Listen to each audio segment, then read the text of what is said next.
નમસ્કાર મિત્રો, અમારા નવા વિડીયોમાં આપ સૌનું હાર્દિક સ્વાગત છે। આજે ખૂબ જ જાણવાલાયક સ્ટોરી પર આપણે વાત કરવાના છીએ। સ્ટોરીનું નામ છે એક ગરીબ વાણિયાની સત્ય ઘટના। એક મોટા ગામમાં એક ગરીબ વાણિયાનું ઘર હતું। વાણિયાની દશા બહુ ખરાબ હતી। તેની પાસે ન ધંધો કે રોજગાર હતો। તે ગામમાં એક સાધુ આવ્યા। તેમણે ગામ બહાર એક મોટા વડ નીચે આસન લગાવીને બેઠા। ગામના લોકોને જાણ થઈ કે આપણા ગામની બહાર એક મહાન સાધુ આવ્યા છે। ગામવાળા તે સાધુના દર્શન તથા સાધુ મહારાજના પ્રવચન સાંભળવા આવવા લાગ્યા। મહારાજની વાણીથી લોકોમાં આનંદ થયો। સવાર સાંજ ભીડ થવા લાગી। પેલા ગરીબ વાણિયાને થયું, હું પણ તે સાધુના દર્શન માટે જાઉં।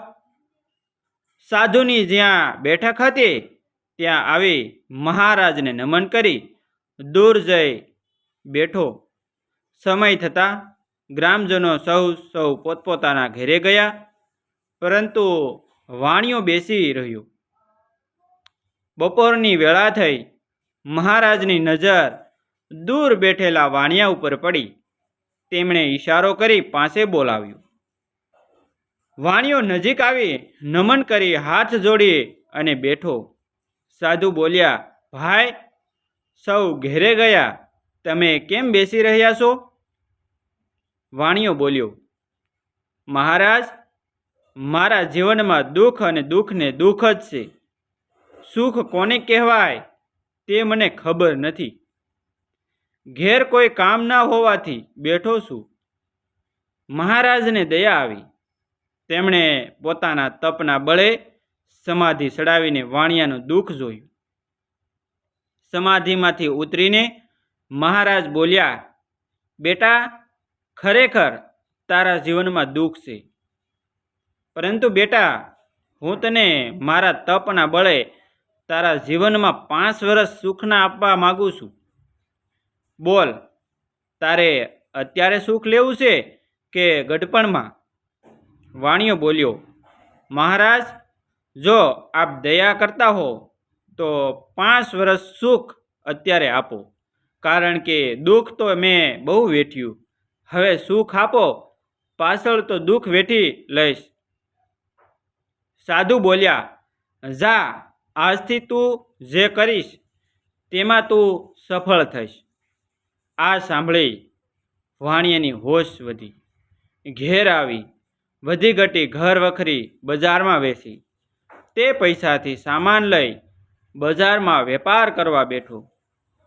થોડી વારમાં લાવેલ સામાન વેચાઈ ગયો। તે પૈસાથી બીજો સામાન લાવ્યો, તે પણ વેચાઈ ગયો। આમ કરતાં કરતાં તેનો ધંધો જામી ગયો। ટૂંક સમયમાં ગામમાં મોટી દુકાન લીધી અને તેનો ધંધો અને શાખા વધવા લાગી। નવું ઘર બનાવ્યું, લગ્ન કર્યા। એક રાત્રે વાણિયાએ વિચાર કર્યો, મહારાજના આશીર્વાદથી મારા જીવનમાં દુઃખ જેવું હવે કંઈ રહ્યું નથી। અને સવારે પેઢી ઉપર બેસતાની સાથે પોતાના મુનિમને જણાવ્યું કે આપણા ગામમાં ગૌશાળા, ચબૂતરો, પરબ, ઢોરને પાણી પીવા માટે હવાડો અને ધર્મશાળા બંધાવો, તેમજ આજુબાજુના ગામડાઓમાં પણ આ કાર્ય ચાલુ કરાવો, તેમજ આજુબાજુના ગામડાઓમાં અન્નક્ષેત્ર ચાલુ કર્યા। આમ વાણિયાએ ધર્મ કાર્ય ચાલુ કરી દીધા। વાણિયાને વિશ્વાસ હતો કે હું ગમે તેટલા રૂપિયા વાપરીશ તોય ખૂટવાના નથી। સમય ચાલ્યો જાય છે।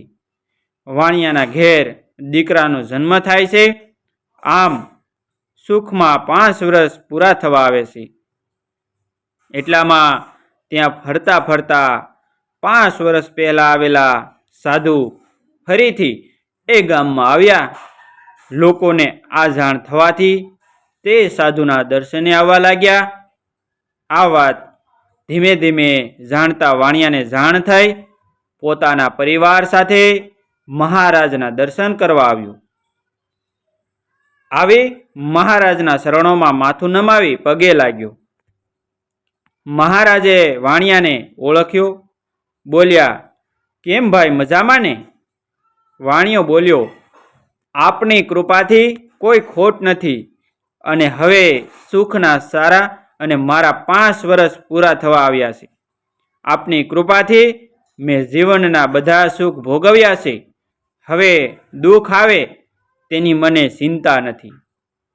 સાધુ બોલ્યા, તમારી વાત સાચી છે. હવે તમારા જીવનમાં દુઃખની શરૂઆત થશે. આટલું બોલી મહારાજ શાંત થઈ વિચારવા લાગ્યા કે આ વાણિયાએ 5 વર્ષ શું કર્યું. લાવ સમાધિમાં જોઈ જવું વિચારી મહારાજ સમાધિ ચડાવી જોઈ લીધું. ત્યાં વાણિયો બોલ્યો, ભગવંત, હવે હું દુઃખ વેઠવા તૈયાર છું. મહારાજ બોલ્યા, અરે ગાંડાભાઈ, તે આ 5 વર્ષોમાં એટલા બધા પૂર્ણ કાર્યો કર્યા છે કે આ જીવનમાં તો દુઃખ નહીં આવે, પણ તારી 7 પેઢીમાં પણ હવે દુઃખ નહીં આવે. તારા સત્કાર્યથી તે તારા જીવનને અને તારા પરિવારનું જીવન તે બદલી નાખ્યું છે. માણસ વસ્તુઓમાં જ સંતુષ્ટ શોધતો હોય, તે અસંતોષ સિવાય બીજું કંઈ મેળવી નથી શકતો. કારણ કે વસ્તુ તો માત્ર સુવિધા આપી શકે છે અને ચોક્કસપણે સુવિધા અને સંતોષ વચ્ચે ઘણો ફેર છે. સુવિધા તકલીફનો અભાવ છે, સંતોષ આનંદની ઉપલબ્ધિ છે. તમારું હૃદય શું ઈચ્છે છે? તમારો પ્રાણોને શેની તરસ છે? હું એ પામવા માગું છું. જે પામીને પછી બીજું કંઈ પામવાનું બાકી ન રહે. એટલે દરેક લોકોએ વાણિયાની જેમ જીવનમાં સુખના દિવસોમાં ધર્મનું કામ કરવું, ગરીબ લોકોની મદદ કરવી, અન્ય જીવજંતુઓનો વધારે પ્રેમ મળે અને એ લોકોને સંતોષ થાય તેવું જીવન જીવવું. જીવન સારા તેરા જીવન છે હે કર્મો છે, નાતા તું હી અપના ભાગ્ય વિધાતા. કરેલા કર્મોની જીત થાય છે. કર્મ સારા હશે તો પેઢીઓ તરી જશે. મિત્રો, તમને જો ખરેખર આ વિડીયો પસંદ આવ્યો હોય, વિડીયો ગમ્યો હોય તો વિડીયોને લાઈક અને તમારા અન્ય સગા સંબંધી મિત્રો સાથે વિડીયોને શેર કરવાનું ભૂલતા નહીં. અને આવા જ નવા જીવન ઉપયોગી, જીવનમાં કંઈક નવું કરવાની પ્રેરણા મળે, શીખવા મળે તેવા વિડીયો જોવા માટે અમારી ચેનલ સાથે બન્યા રહેજો. અમારી ચેનલને હજી સુધી તમે સબસ્ક્રાઈબ ન કરી હોય તો ચેનલને સબસ્ક્રાઈબ કરી દેજો. થેન્ક યુ મિત્રો. આપણે મળશું એક નવા વિડીયો સાથે. ત્યાં સુધી આભાર.